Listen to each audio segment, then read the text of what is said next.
اللهم صل على محمد وآل محمد. الحمد لله رب العالمين والصلاة والسلام على نبيه الكريم وآله الطيبين الطاهرين المعصومين لا سيما بقية الله في الأراضين اللهم عجل له الفرج. أما بعد، فقد قال الله تبارك وتعالى وقوله الحق وهو أصدق الصادقين. بسم الله الرحمن الرحيم. شهر رمضان الذي أنزل فيه القرآن هدى للناس وبينات من الهدى والفرقان. ناظرین محترم، آپ کی خدمت میں ماہ مبارک رمضان کے حوالے سے گفتگو ہو رہی ہے، اور آج اس سلسلے کی یہ چوتھی کڑی ہے. آج میں آپ کی خدمت میں یہ عرض کرنا چاہتا ہوں کہ کیوں قدرت نے اپنی تمام تر برکتوں اور رحمتوں کے نزول کو صرف اس مہینے میں سے مخصوص کیا. کیوں قدرت نے اس مہینے کو اتنی فضیلت دی ہے؟ اگرچہ اور بھی مہینے ہیں، وہ بھی بافضیلت ہیں، ماہ رجب ہے، ماہ شعبان ہے، ماہ ذوالقعدہ ہے، لیکن ان تمام مہینوں کے مقابلے میں ماہ رمضان کو اتنی فضیلت کیوں؟ ایک سوال. دوسرا سوال، کیوں اللہ نے اسی مہینے میں روزے کو فرض کیا ہے؟ تیسرا سوال، کیوں اللہ نے 30 دن کے روزے فرض کیا؟ 31 دن ہو جاتے، 32 دن ہو جاتے، 15 دن ہوتے، یہ 30 دن کے روزے کیوں فرض کیے؟ کوشش کریں گے کہ ان سوالوں کے جواب آپ کی خدمت میں عرض کروں. میں سب سے پہلے اللہ نے اس مہینے کو اتنی فضیلت کیوں دی؟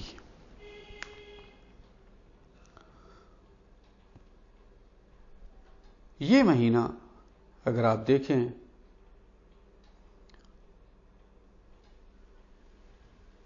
اس مہینے میں قدرت نے وہ تمام آسمانی کتابیں اور صحف جو اپنے نبیوں پہ نازل کی ہیں، روایت میں ملتا ہے کہ وہ اسی مہینے میں اللہ نے وہ ساری کتابیں اتاری ہیں. یعنی گویا یہ مہینہ تمام نبیوں کی امتوں میں تھا، بھلے وہ کسی نام سے ہو، ماہ مبارک رمضان کے نام سے ہو یا کسی اور نام سے ہو، لیکن یہ مہینہ ہر نبی کی امت میں تھا. اور اس مہینے میں اللہ نے اپنے ان نبیوں پر وہ آسمانی کتابیں نازل کی. چنانچہ ایک روایت میں ملتا ہے جو امام باقر علیہ السلام سے منقول ہے. ابو بصیر فرماتے ہیں، امام جعفر صادق علیہ السلام کے حوالے سے اور امام باقر علیہ السلام کے حوالے سے بھی ہے روایت، فرماتے ہیں کہ عن ابی عبداللہ علیہ السلام قال نزلت التوراة في 6 مضين من شهر رمضان ونزل الإنجيل في 12 مضت من شهر رمضان ونزل الزبور في 18 مضت من شهر رمضان ونزل الفرقان في ليلة القدر. فرماتے ہیں کہ چھٹے امام نے فرمایا ہے کہ توریت ماہ مبارک رمضان کی 6 تاریخ کو نازل ہوئی. انجیل ماہ مبارک رمضان کی 12 تاریخ کو نازل ہوئی اور زبور 18 رمضان المبارک، وَنَزَلَ الْفُرْقَانَ فِي لَيْلَةِ الْقَدْرِ، اور قرآن مجید کو اللہ نے شب قدر میں نازل کیا ہے۔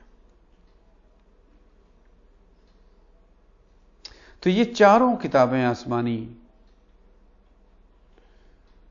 اور اس کے علاوہ اور بھی صحف انبیاء،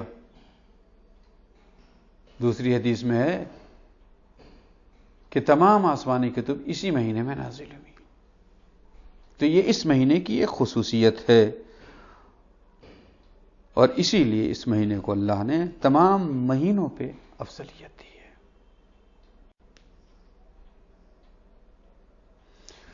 خصوصاً قرآن مجید کہ جس کے لیے ارشاد ہوتا ہے کہ انزل فیہ القرآن ھدی للناس، کہ اس مہینے میں اللہ نے قرآن مجید کو نازل کیا ہے۔ کس کے لیے؟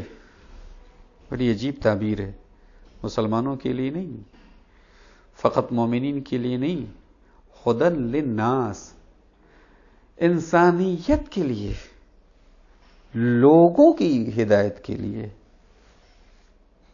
یہ اور بات ہے کہ اس سے ہدایت کا فائدہ وہی لوگ اٹھائیں گے کہ جو اس قرآن پہ ایمان لائیں گے، لیکن ہے یہ سب کے لیے، ایسا نہیں کہ فقط مسلمانوں کے لیے، فقط مومنین کے لیے ہے ہدایت کتاب، نہیں، سب کے لیے ہدایت کتاب ہے۔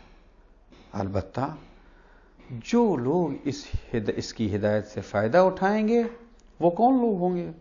وہ لوگ ہوں گے کہ جو صاحب ایمان ہوں گے۔ ایک چیز، دوسرا سوال، کیوں پروردگار عالم نے اسی مہینے میں روزے فرض کیے؟ اس کا بھی جواب ہمیں ائمہ معصومین کے احادیث کی روشنی میں ملتا ہے۔ دیکھیے، روزہ کیا ہے؟ روزہ در حقیقت انسانوں کی تربیت کا ایک بہترین ذریعہ اور ایک بہترین وسیلہ ہے۔ روزے کے ذریعے سے، جیسا کہ بعد میں انشاءاللہ بعد کی جو گفتگو ہوگی اس میں آئیں گے کہ روزے کے فوائد کیا ہیں، اس سے پتہ چلے گا کہ کس طرح سے انسان کی تربیت ہوتی ہے ماہ مبارک رمضان میں روزے کے ذریعے سے۔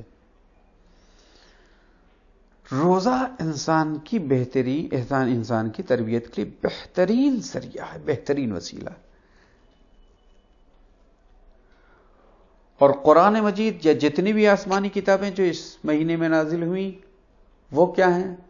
وہ انسان کی ہدایت کے لیے آئی ہیں، یعنی ان کی تعلیم کے لیے آئی ہیں۔ تو اللہ نے اس مہینے میں انسان کی تعلیم کا انتظام کیا ہے اپنی آسمانی کتابوں کے ذریعے سے، خواہ وہ توریت ہو، خواہ وہ انجیل ہو، خواہ وہ زبور ہو، خواہ وہ قرآن مجید ہو۔ ان تمام آسمانی صحف اور کتابوں کے ذریعے سے قدرت نے انسان کی تعلیم کا انتظام کیا اس مہینے میں۔ اور یہ بات اپنی جگہ پر مسلم ہے کہ تعلیم انسان کو اسی وقت فائدہ دیتی ہے جب تربیت کے سائے میں ہو، تربیت کے زیر سایہ ہو۔ اگر تعلیم تربیت سے جدا ہے، اگر تعلیم تربیت کے زیر سایہ نہیں ہے تو وہ تعلیم انسان کو کوئی فائدہ نہیں دے گی۔ چنانچہ آپ دیکھیں آج کے زمانے کی بہت سے ایسے صاحبان علم ہیں، خواہ وہ لباس روحانیت میں ہوں، خواہ وہ غیر لباس روحانیت میں، خواہ وہ دینی علم حاصل کیا ہو یا حاصل کر رہے ہوں، خواہ وہ غیر دینی علم ہو، لیکن جہاں تربیت نہیں ہے وہاں اس علم کے ذریعے سے بجائے اس کے کہ سماج کو، معاشرے کو، جامعے کو فائدہ پہنچایا جائے، نقصان پہنچایا جا رہا ہے۔ اس علم کے ذریعے سے انسانیت کو کمال کی منزلوں پہ لے جایا جائے اور اس کی سعادت اور خوش بختی کے وسائل فراہم کیے جائیں، کیا ہو رہا ہے کہ اس کی ہلاکت اس کی نابودی، اس کی بربادی اور اس کے جسے کہ یہ جو ہے وہ تباہی کے انتظامات کیے جا رہے ہیں۔ یہ کیوں؟ یہ اس لیے ہے کہ علم کے ساتھ تربیت نہیں ہے۔ علم، اگر کوئی علم انسانیت کے لیے مفید ہو سکتا ہے، فائدہ مند ہو سکتا ہے اور انسانیت کو اس کے ہدف تک لے جا سکتا ہے، تو وہ علم وہ ہے کہ جو تربیت کے زیر سایہ ہو۔ چنانچہ آپ دیکھیں قرآن مجید کی کئی آیتیں ایسی ہیں کہ جس میں علم کا جب تذکرہ کیا گیا ہے، تعلیم کی جب تاکید کی گئی ہے، تو اس تعلیم کے ساتھ تزکیہ نفس یعنی تربیت انسان، اس کا بھی تذکرہ کیا گیا ہے۔ سورہ جمعہ کی 2 نمبر آیت، جس میں ارشاد ہوتا ہے هو الذی بعث فی الامیین رسولا منہم یتلو علیہم آیاتہ ویزکیہم ویعلمہم الکتاب والحکمہ وَإِن كَانُوا مِن قَبْلُ لَفِي ضَلَالٍ مُبِينٍ۔ یہاں پر کیا ہے؟ یہاں پر پیغمبر اسلام کے جو فرائض ہیں، ان فرائض کو اس آیت میں گنایا جا رہا ہے، شمار کیا جا رہا ہے۔ وہ کیا ہے؟ تلاوت آیات الہی۔ اس کے بعد کیا ہے؟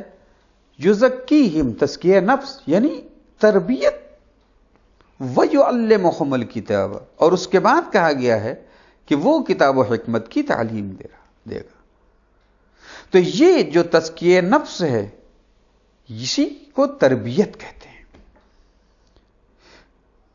قرآن مجید کی اس حوالے سے 4 آیتیں ہیں، جس میں 3 آیتوں میں لفظ یزکیہم پہلے ہے اور یعلمہم الکتاب بعد میں آیا ہے۔ یعنی نظریہ قرآن بھی یہی ہے، اللہ کا نظریہ بھی یہی ہے کہ پہلے تربیت ہو پھر تعلیم، اور اگر تربیت نہیں ہوئی فقط تعلیم، تو وہ تعلیم انسان کے لیے باعث فساد بن جائے گی، باعث ہلاکت بن جائے گی، باعث تباہی ہو جائے گی۔ چنانچہ آپ دنیا میں دیکھ رہے ہیں، یہ جتنی بھی ترقیاں ہو رہی ہیں، جتنے بھی ایٹم بم بن رہے ہیں، یہ جتنے بھی فساد روئے زمین پہ ہو رہے ہیں، یہ تعلیم کا نتیجہ ہے۔ ایٹم بم کسی جاہل نے نہیں بنایا ہے، میزائلیں کوئی جاہل نہیں بناتا ہے، ٹینک کوئی جاہل نہیں بناتا ہے، یہ جتنے بھی ہتھیار، جتنے بھی اسلحے ہیں، یہ کوئی کسی جاہل کی ایجاد نہیں ہے، یہ صاحبان علم کی ایجاد ہے۔ لیکن کون سے صاحبان علم؟ وہ کہ جن کا تزکیہ نہیں ہے، جن کی تربیت نہیں ہے۔ آپ علماء میں جو صاحبان علم ہیں، جو صاحبان مثلا لباس ہیں، ان میں بھی آپ دیکھیں اکثر آج کے زمانے میں، گستاخی ساتھ یہ میں عرض کرنا چاہتا ہوں کہ وہاں بھی دین کے نام پر دنیا کمائی جا رہی ہے، بہت سے ایسے کام انجام دیے جا رہے ہیں کہ جن کی وجہ سے فساد معاشرے میں ہو رہا ہے، جامع میں فساد ہو رہا ہے۔ لوگ یہ کہہ رہے ہیں کہ علماء کی وجہ سے فساد۔ یہ کیوں؟ یہ صرف اس لیے کہ یہاں تزکیہ نفس نہیں ہوا ہے، یہاں تربیت نہیں ہوئی ہے۔ صرف اگر ہے علم تو وہ علم ہے، تزکیہ نہیں ہے۔ چنانچہ علم جب بھی بغیر تزکیہ اور تربیت کے کسی کے پاس ہوگا تو اس کا نتیجہ فساد ہوگا، اس کا نتیجہ شر ہوگا، اس کا نتیجہ ہلاکت و بربادی، اس کا نتیجہ انسانیت کی تباہی ہوگی۔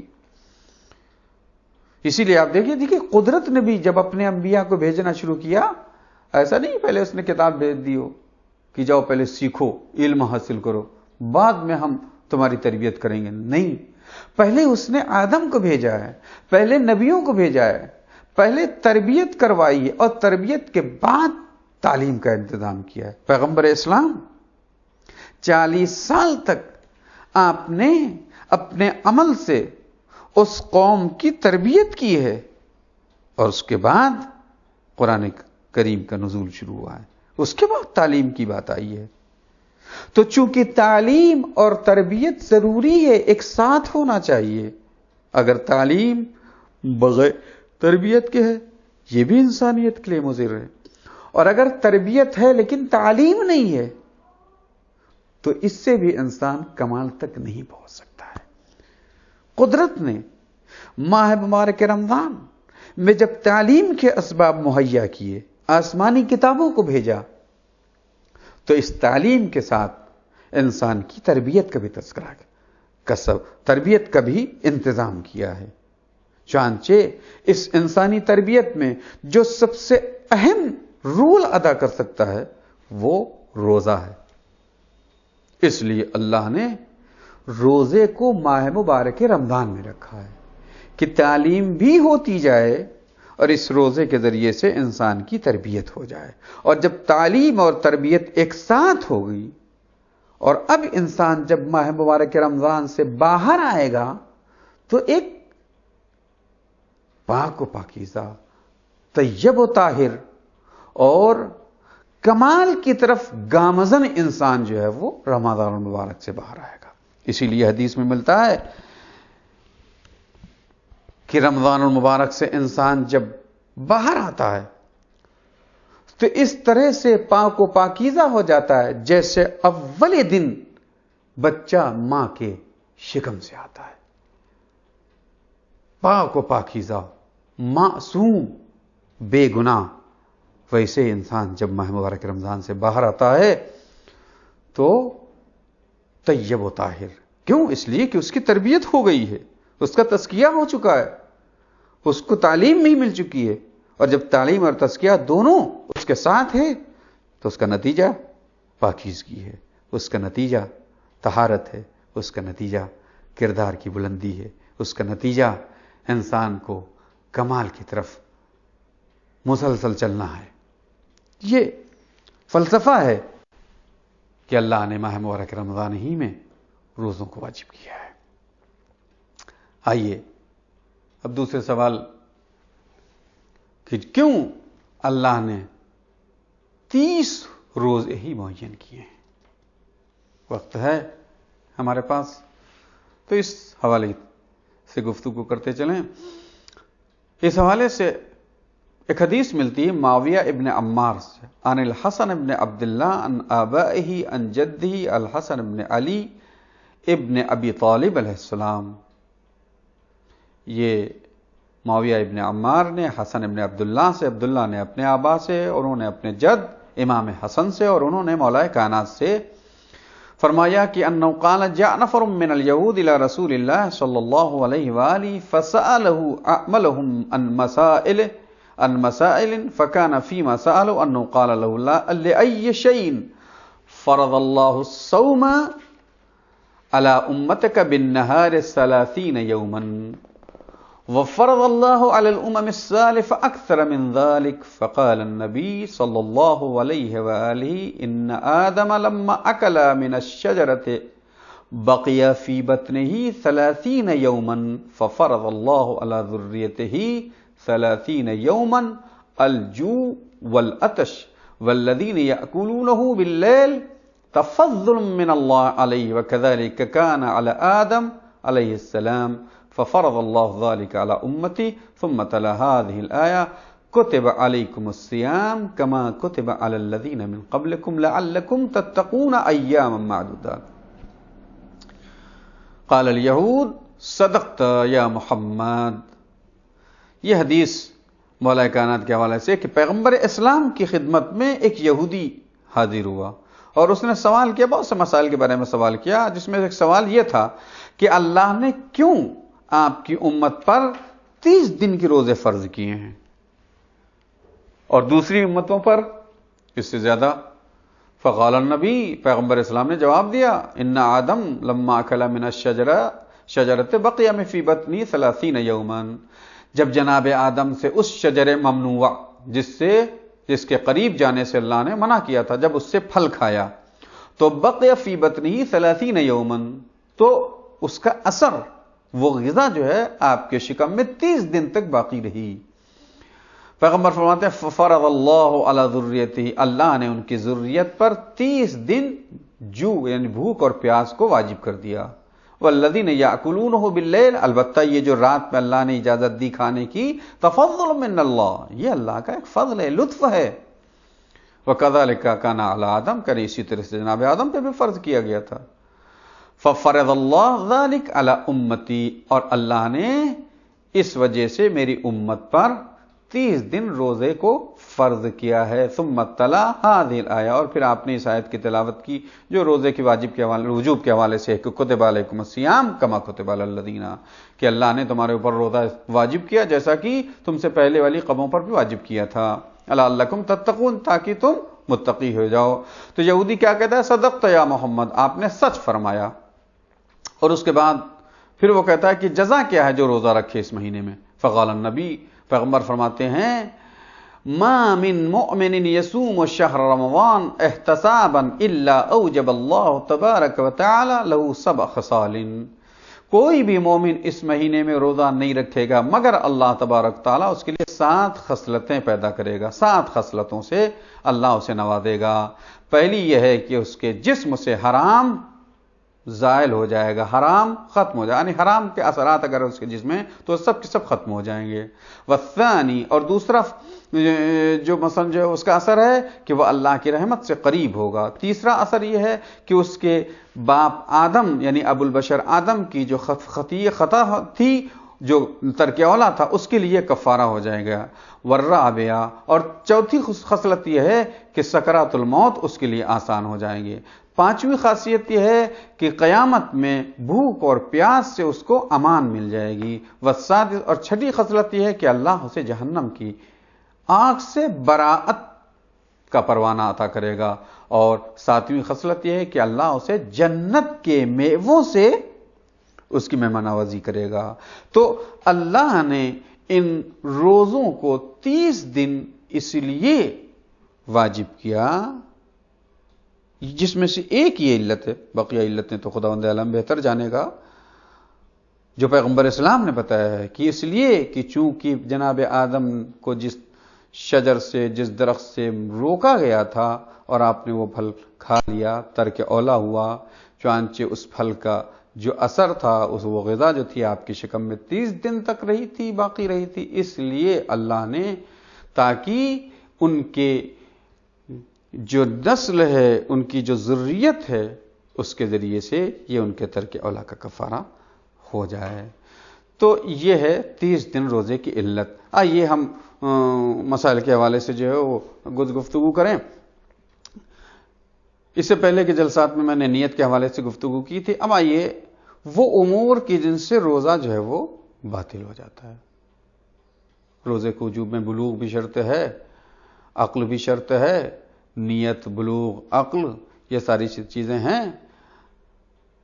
اگر انسان بالغ ہے، عاقل ہے تو روزہ واجب ہوگا، اور بالغ نہیں ہے یا عاقل نہیں ہے تو اس کے اوپر روزہ واجب نہیں ہوگا. اب یہ وہ چیزیں جس سے روزہ ٹوٹ جاتا ہے، مفترات روزہ جس کو ہم کہتے ہیں اپنی اصطلاح میں، فقہ اصطلاح میں، وہ کیا؟ وہ چند ہیں. میں آج صرف 1-2 جیسا بھی وقت رہا اس کی طرف اشارہ کروں گا. سب سے پہلے کھانا اور پینا،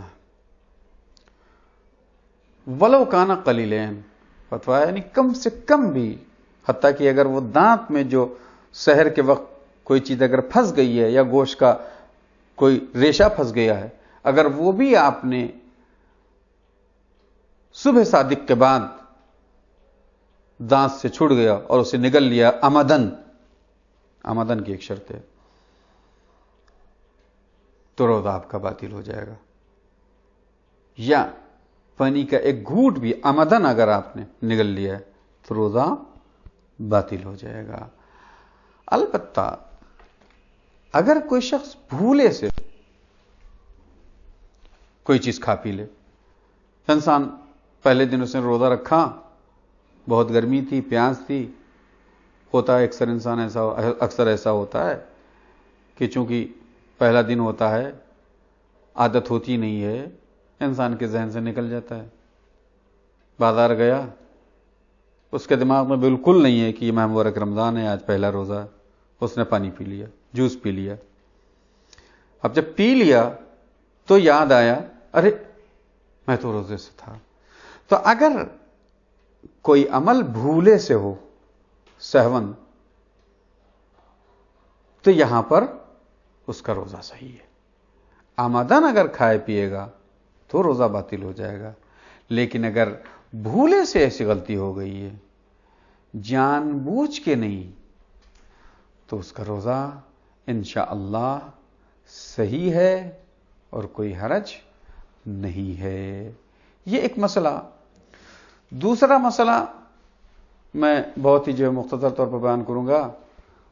جمع یعنی ازدواجی جو رشتہ ہے وہ روزے کی حالت میں قائم کیا جائے، چاہے وہ قبلاً، چاہے وہ سامنے سے ہو اور چاہے وہ پیچھے سے ہو، حیاً و میتاً، چاہے وہ زندہ کے ساتھ ہو چاہے وہ مردہ کے ساتھ ہو، حتیٰ کہ جانور کے ساتھ بھی. معاذ اللہ اگر کوئی ایسا فعل بد انجام دیا گیا ہے تو یہ تمام جتنے بھی امور ہیں شرط دخول ہے انٹرفیئر، اس شرط کے ساتھ یہ روزہ، یہ چیز جو ہے وہ روزے کو باطل کر دے گی. البتہ شب میں صحبت کرنا وہ حرام نہیں ہے، لیکن شرط ہے کہ انسان صبح صادق سے پہلے انسان غسل کر لے تاکہ اس کا روزہ صحیح ہے. انشاءاللہ بعد میں اور تفصیلی مسائل آئیں گے اس میں، وہ انشاءاللہ بعد میں گفتگو ہوگی. تو آج صرف میں یہ تین چیزیں آپ کے سامنے میں نے عرض کی جس سے روزہ باطل ہو جائے گا.